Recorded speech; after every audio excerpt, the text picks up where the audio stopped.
Welcome to A9 TV. ప్రకాశం జిల్లా జరుగుమిల్లి మండలం నందనవనంలో జరిగిన రెవెన్యూ సదస్సులో మంత్రి డోలా బాల వీరాంజనేయ స్వామి ముఖ్య అతిథిగా పాల్గొన్నారు. ఈ కార్యక్రమంలో జిల్లా కలెక్టర్ తమీం అన్సారియా, ఆర్డీఓ లక్ష్మీ ప్రసన్నతో పలువురు అధికారులు పాల్గొన్నారు. ఈ సందర్భంగా మంత్రి స్వామి మాట్లాడుతూ వైసీపీ హయాంలో విచ్చలవిడిగా భూ కబ్జాలకు పాల్పడ్డారని, వైసీపీ భూ మాఫియా రాత్రికి రాత్రే వెంచర్లు వేసి పేదల భూమి కబ్జా చేశారని అన్నారు. రెవెన్యూ సదస్సులో వచ్చిన ప్రతి ఫిర్యాదును పరిష్కరించి ప్రజలకు న్యాయం చేస్తామని, కూటమి ప్రభుత్వంలో అన్ని వర్గాల ప్రజలు సంతోషంగా ఉన్నారని, అందుకే వైసీపీ నేతలు కడుపు మంటతో బాధపడుతున్నారని తెలిపారు.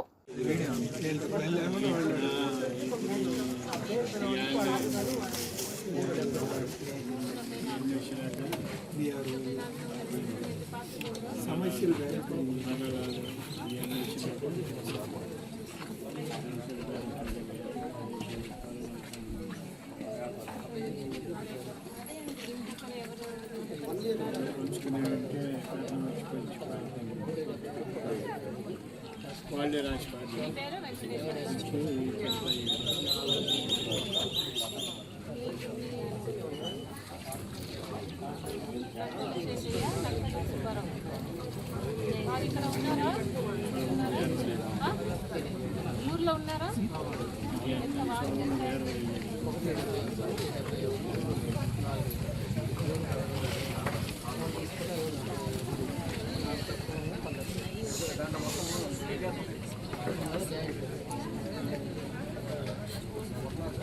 ఈ విలేజ్కి ఎప్పుడు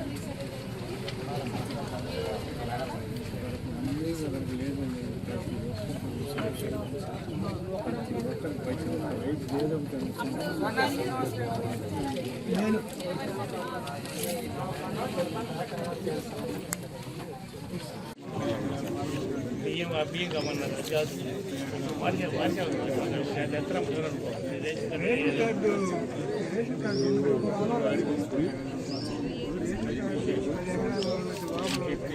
తీసేసారు. అసలు లెక్క ఉండదు.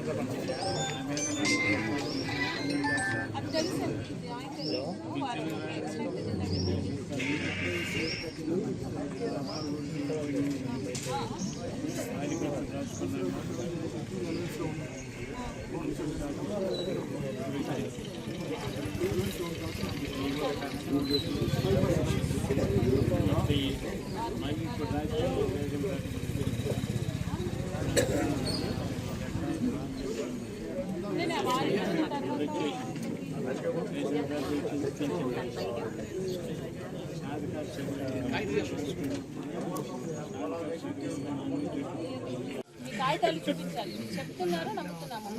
మరి చూడడానికి కాగితాలు కావాలి కదా, అవి అన్ని చేస్తామండి. ముందు కాగితాలు చూడాలి. మీ కాగితాలు చూసి తర్వాత ల్యాండ్ కొలవాలి, మీ ఫీల్డ్కి రావాలంటే అది కూడా వస్తారు. పూర్తిగా చేస్తాం. ముందైతే మీ కాగితాలు తీసుకురండి. ఈరోజే మీ ఇద్దరికి ఇంకా ఈ కాగితాలు ఉందా?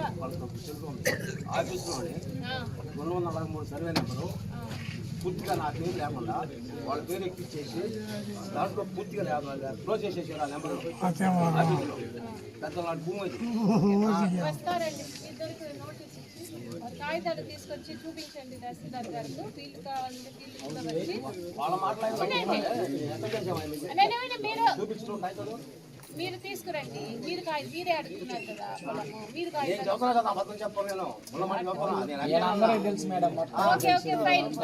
పక్క వాళ్ళు మాట్లాడాల్సిన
ఇంకా రావాల్సింది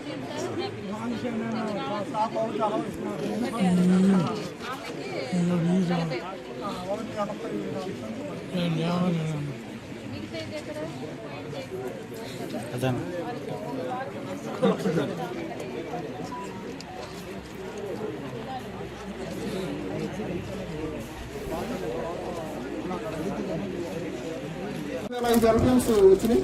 టోటల్ ఎక్స్టెంట్ వచ్చేసి 3,170 ఎకరాల 43 సెంట్లు ఉంది. గవర్నమెంట్ ల్యాండ్ వచ్చేసి 277 ఎకరాల 8 సెంట్లు ఉంది. అట్లా పట్టా ల్యాండ్ 2,893 ఎకరాల 30 సెంట్లు ఉంది. దీనిలోని ఎండోమెంట్ ల్యాండ్ వచ్చేసి 58 ఎకరాల 58 సెంట్లు ఎండోమెంట్ ల్యాండ్ ఉంది. మొత్తం 4 LPMs లో ఉందండి. అట్లా మొత్తం ఖాతాలు వచ్చేసి 1091 ఖాతాలు ఉన్నాయి ఇక్కడ. దీనికి సంబంధించి జాయింట్ LPMs వచ్చేసి 272 LPMs ఉన్నాయి. వీటిలో 35 LPMs జాయింట్ LPMs ఆల్రెడీ వెలువట్టడం జరిగింది. ఇంకా 237 LPMs ఉన్నాయి. వీటిలో మీరు గత గ్రామ సభలో ఒక అర్జీలు ఇచ్చున్నారు. వాటికి సంబంధించి కూడా ఫీల్డ్ వర్క్ అయితే చేస్తున్నాము. అది మీరు ఏమైనా డబ్బులు కట్టినట్లయితే, అంటే 550 రూపాయలు కట్టినట్టయితే అప్పుడు ఇవి చేయడానికి వీలు అవుతుంది. అప్పటి వరకు మనం రికార్డు చేయడానికి వీలు కాదు. ఇది గవర్నమెంట్ ఇంకా ఫ్రీ హోల్డ్ ఎవరైతే ఫ్రీ హోల్డ్ ఇస్తే మొత్తం అందరికీ ఉచితంగానే చేయడం జరుగుతుంది. దీనికి అప్లికేషన్ ఫీజు అయితే 550 రూపీస్. టీజీఆర్ఎస్ నెంబర్ అయితే 50 రూపీస్ 100 రూపీస్ కడితే సర్వే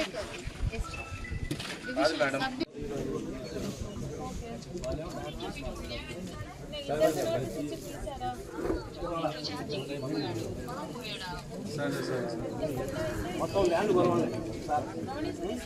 నేను ఎంత రిజిస్ట్రేషన్ తెలుసుకోండి. తప్పని అది అయితే పూర్తి వదిలిపెట్టిపోతాను.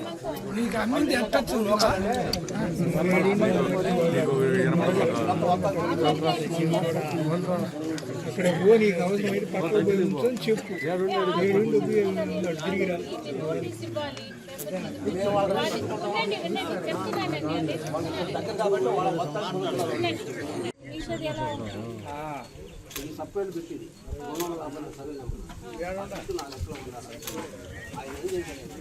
ఆ నెంబర్లో 60 సెంట్లు, ఈ నెంబర్లో 2 నెంబర్లో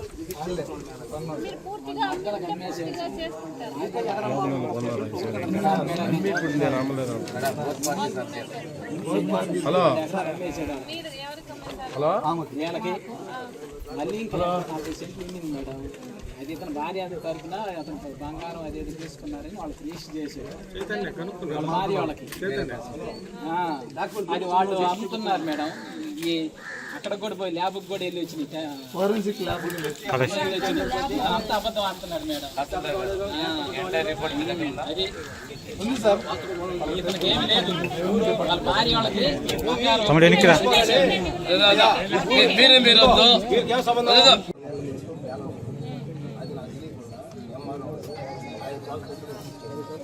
మీరు వారి కంపెనీ 60 సెంట్సే.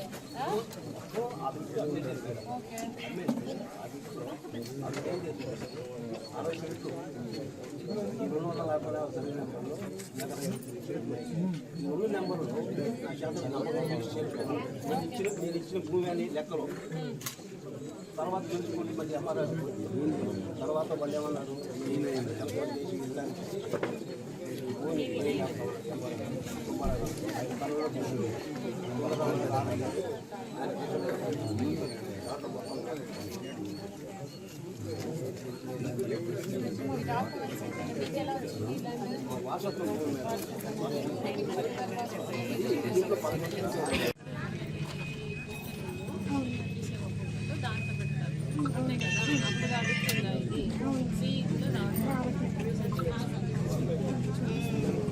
చేస్తారు. ఇంకోటి ఆల్రెడీ ఎంట్రీ చేయలేదు కదా, అది చేయండి. అది చేసి ప్రాసెస్ మొత్తం మేడం చేస్తాము.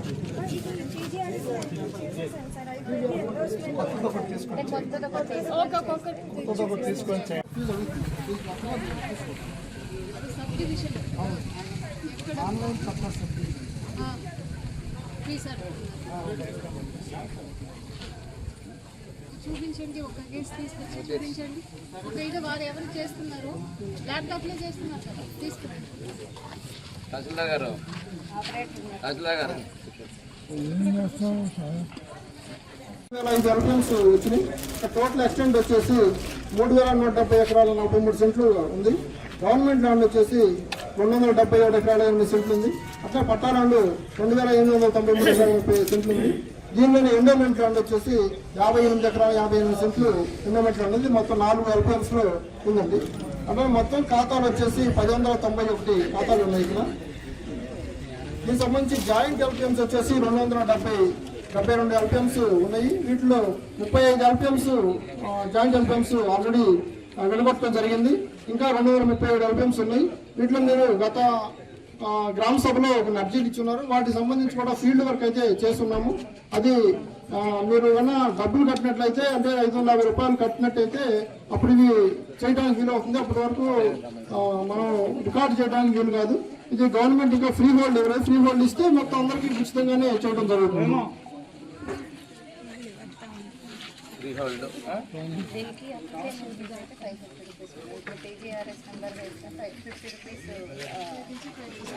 100 రూపీస్ కడితే సర్వేకి ఈరోజు మన రాష్ట్ర ప్రభుత్వం ప్రతిష్టాత్మకంగా చేపట్టినటువంటి రెవెన్యూ సదస్సులో భాగంగా మన నందనవనం గ్రామానికి రావడం జరిగింది. అనుకోకుండా ఉదయం కలెక్టర్ గారి గ్రామానికి వస్తుంటే నేను కూడా రావడం జరిగింది. ప్రభుత్వం యొక్క ఉద్దేశం మనం అనువంశికంగా సంక్రమించినటువంటి భూమిని కానీ, సంపాదనతో కొనుగోలు చేసిన భూమిని కానీ, ఎవరి భూమికి వారే యజమానులుగా ఉండాలి కానీ అన్యాయకారణం కాకూడదు, అక్రమంగా ఉండకూడదు అనే లక్ష్యంతో ఈ కార్యక్రమాన్ని తీసుకోవడం జరిగింది. ప్రభుత్వం వచ్చిన తర్వాత తీసుకున్నటువంటి అర్జీల్లో 60% భూమికి సంబంధించి ఉన్నాయి కాబట్టి వీటిని సరిచేయాలనేటువంటి లక్ష్యంతో ముందుకు పోవడం జరిగింది. ఇందులో భాగంగా ఈ సదస్సులు మొదట్లో ఆగస్టు అనుకున్నాం. అధికారులు మార్చిన తర్వాత చేయాలని చెప్పేసి ప్రతిపాదనలు వచ్చిన తర్వాత చేస్తే జనవరి 8వ తేదీ వరకు డిసెంబర్ 6 జనవరి వరకు కొనసాగిస్తూ ఉన్నాం.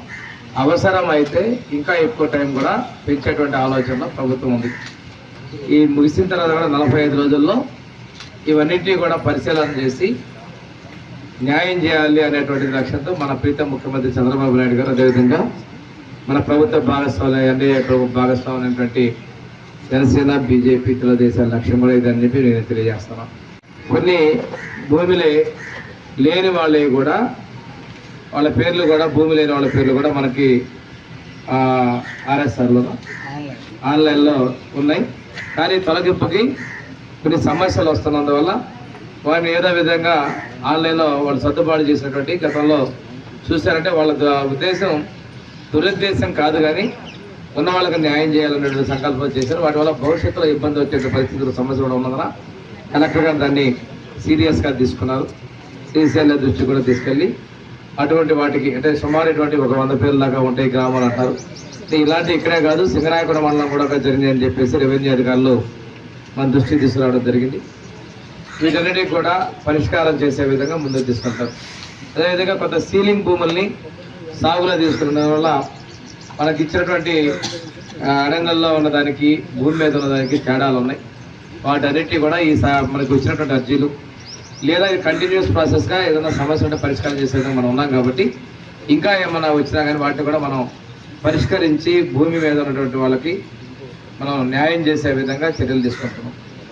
ఈరోజు మీరు తీసుకుంటే మనం ఒక ముఖ్యమంత్రి గారు ఈ సదస్సుల ద్వారా లబ్ధిదారులకు న్యాయం చేయాలని సంకల్పిస్తున్నారు. కొన్ని చోట్ల మనకి భూముల్ని కబ్జాలు చేయటం, హత్యలు చేయటం కూడా మన ప్రకాశం జిల్లాలో ఈ సంఘటనలు చూసాం. భూముల మీద రాత్రికి రాత్రే ఆక్రమించుకొని కంచెలేయడం కూడా చూసాం. వీటన్నిటికీ కూడా ఒక పరిష్కారం చూపిస్తాం. ఇంకో విషయం ఏంటంటే గతంలో హద్దురాళ్ళ మీద బొమ్మలు వేసుకున్నారు. అలాంటి వాటిని కూడా తొలగించడానికి దాదాపుగా 400 కోట్ల రూపాయలు ఖర్చు పెట్టారు. ఇది ఉన్నటువంటి రాళ్ళు మార్చుకోవటం, పేర్లు చేసుకోవటం, వాటి కూడా తొలగిస్తున్నాం. అదేవిధంగా మనం ఈరోజు ఉన్నటువంటి సమస్యలు, మనం ఇక్కడ మీకు మీ దృష్టిలో ఆల్రెడీ ఉన్న విషయం మత్స్వ ఈ మండలంలో గర్భకండ్రిక, ఎర్రకండ్రిక ఇలాంటివి ఎక్కడెక్కడన్నా ఉన్నా కానీ వాటికి కూడా పరిష్కారం కలిగే విధంగా మనం చర్యలు తీసుకుంటున్నాం. ఇంకోటి గత ప్రభుత్వం అలాంటి పరిస్థితులు చేయొద్దు. ముఖ్యమంత్రి గారి యొక్క విశ్వాసం ఒకటే, ఎంతో కాలం నుంచి తాతల తండ్రులు వచ్చిన ఆస్తులు, కష్టపడి సంపాదించుకున్న ఆస్తులు అన్యాక్రాంతం నోరున్నవాడు ఇంకోటి దౌర్జన్యం చేయగలిగిన వాళ్ళు అన్యాక్రాంతం చేసుకున్న పరిస్థితి మీకు కల్పించిందని తెలియజేసుకుంటూ, ఇంకా రెవెన్యూ కాని సమస్యలు కొన్ని తీసుకొచ్చారు మనలు. అవి జరుగుమల్లికి దగ్గర అడిగారు కలెక్టర్ గారిని.